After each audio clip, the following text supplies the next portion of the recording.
Through the Middle Ages in parts of Asia, Africa, and the Middle East, various Islamic people were building impressive societies. There were the Turks, whose massive Ottoman Empire rose to power in 1299, the Mughals, who ruled India, and the Safavids in present-day Iran. These groups all shared the Muslim faith, and taken together comprised the Muslim empires, or empires of Islam. These new imperial powers were marked by a close relationship between government and religion. They prospered throughout the Middle Ages, but by the end of the 19th century, all three had declined significantly. By the early 20th century, the last Islamic empire collapsed with the defeat of the Ottomans in World War I. Which of the following was not a Muslim empire? A. Mughal, B. Shiite, C. Ottoman, D. Safavids. According to the Muslim faith, in about the year 610, the angel Gabriel visited Muhammad. He told Muhammad that he was a prophet of God, or Allah, in Arabic. Muhammad told people in his hometown, Mecca, or present-day Saudi Arabia, about this experience. Mecca's rulers didn't like what he was saying, so they kicked him out. Muhammad moved to Medina, and he and his followers began speaking their faith to nomadic tribes and ambushing caravans from Mecca. Finally, he rode back into Mecca and faced little resistance. He had become a religious prophet and political leader. Islam spread very quickly under the leadership of Muhammad. He combined military conquest with strategies that made it desirable in society to join the faith. What was the difference between Muhammad's experience in Mecca around the year 610 and his experience when he returned to Mecca from Medina years later? A. At first he was welcomed as a prophet, and when he returned he was shunned. B. At first his ideas were just becoming popular, and when he returned he was fully embraced as a religious and political leader. C. At first the rulers of Mecca completely ignored him, and when he came back the rulers were angry. D. When he first went to Mecca he was kicked out, and when he returned he and his ideas were welcomed.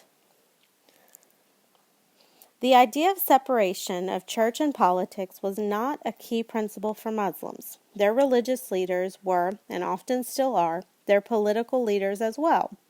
This dates all the way back to the founding of the faith under Muhammad, who was both the spiritual and political leader of the Muslims. When he died in 632, the next leader was called a caliph, which means successor or representative. Caliphs were both the head of the government and the head of the Islamic faith.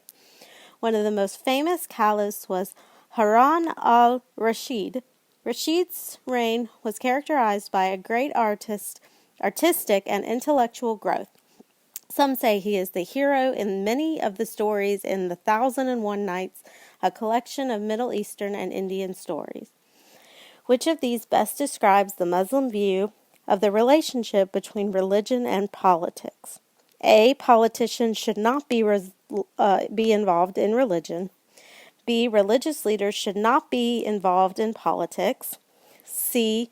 Religion and politics do not need to be separated. D. None of the above. There are two major sects of Islam, or groups with different beliefs, the Sunnis and the Shia or Shiites. The split between the Sunni and the Shia Muslims goes back to 661 when the fourth caliph after Muhammad, a man named Ali, was killed. A big disagreement ensued about who should be the next caliph. Sunnis believed that the first four caliphs or heirs to Muhammad were his rightful successors. Their descendants ruled the Arab world until after World War I. The Shias were, and still are, a smaller group. They thought that only one of those first four caliphs was legitimate, the one named Ali, and only his heirs should rule. It might seem like a small difference, but it meant that these people were telling their rulers, "You don't have the right to rule us." There is still a lot of tension between these two sects today. Which of these is the key difference between the Sunni and the Shias? A. Sunnis believe that the first four caliphs were Muhammad's rightful successors, while the Shias believe that only Ali was legitimate and only his heirs should rule.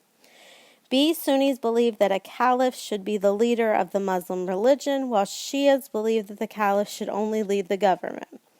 C. Sunnis believe that only Ali and his heirs should rule, while Shias believe that the first four caliphs were Muhammad's rightful successors.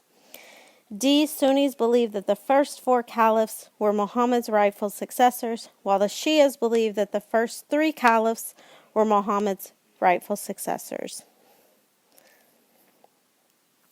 The Seljuks were a Muslim dynasty of Oghusteric descent that invaded southwestern Asia in the 11th century. They were nomads who decided to settle down in Persia, now Iran. They conquered what is now Iraq, and by 1070 they had moved to take what is today Syria and parts of the Byzantine Empire. The Seljuks fought challenges from the Mongols and other people before finally failing around 1200. Out of the ashes of the Seljuk kingdom rose the Ottoman Empire. Founded by one of the last Seljuk kings, Osman, around 1299 he began expanding his empire toward Europe. The Ottomans conquered Greece in 1352. In 1453 they took the seat of the Byzantine Empire, Constantinople, which they renamed Istanbul. By 1517 they assumed control of Egypt on the African continent. Ottoman sultans maintained a forceful presence on the edge of Europe throughout the 1920s. Which of the following best describes the expansion of the Ottoman Empire? A. The Ottoman Empire was based in Persia, and its territories was contained to what the Seljuks had conquered before it. B. The Ottoman Empire was able to take parts of Europe, but never had territory on the African continent. C. The Ottoman Empire was based in Persia and eventually included Britain and Germany. D. The Ottoman Empire expanded to parts of Europe and North Africa, including Greece and Egypt. The Islamic empires also spread through North Africa and later conquered Spain. The meeting of the Arab and African people resulted in Swahili, which is both a language and a culture. The language itself is based in African Bantu, but incorporates a lot of Arabic terms, probably because the Swahili people were Muslims and read the Quran. In Spain and other parts of Europe, Muslims were called Moors. The Muslims in Spain ruled a strong state that some say far exceeded the rest of Europe when it came to education, technological advances, and philosophies. Christian and Jews were free to practice their respective religions as long as they paid a special tax called Yiza. The Moors were centered in southern Spain in Andalusia. Their rule came to an end in 1492 when Christian leaders took control of Granada. Which of the following statements is true of the Moors' rule of Spain? A. The Moors made notable technological and education advances. B. The Moors forced Christians and Jews to convert to Islam. The Moors made Swahili the national language. D. The Moors' rule ended in 1792 when the Christian leaders gained control. Mosques are the places of worship in Islam. Ancient mosques can be found throughout the world wherever Muslim people gathered. One very famous mosque is the Dome of the Rock in Jerusalem.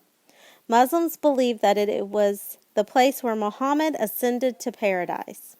The most distinctive features of mosques are their domes and minarets, the tall towers from which religious officials call Muslims to prayer. Muslims were required to pray toward Mecca, so they have to have a good sense of direction. Luckily, there was a tool that helped them ornate themselves in the world. They borrowed the Greek astrolabe, a device used to determine the position of celestial objects like the sun, figure out prayer times, and orient mosques and people toward Mecca. This device soon changed the world because it allowed sailors to navigate using stars, which led to the great age of sea exploration. Muslims traditionally pray, A, in churches that are oriented toward Jerusalem. B, in synagogues that have no towers. C, in mosques that have minarets. D, in mosques that are oriented towards Medina. Despite some instances of hatred, misunderstanding, and ignorance that exist today between Jews, Christians, and Muslims, all three groups are closely related. The three groups are monotheistic, meaning they worship only one God. Additionally, Jesus and Moses are both prophets in the Quran. Which of the following best describes the relationship between Islam, Christianity, and Judaism? A, Judaism is a polytheistic religion unlike Islam and Christianity, which are monotheistic. B, the three religions are very different and there are no overlapping stories or figures in their religious texts. C, the three religions share a belief in one God, and Jesus and Moses are part of the Quran. D, all three religions see Muhammad as the Son of God.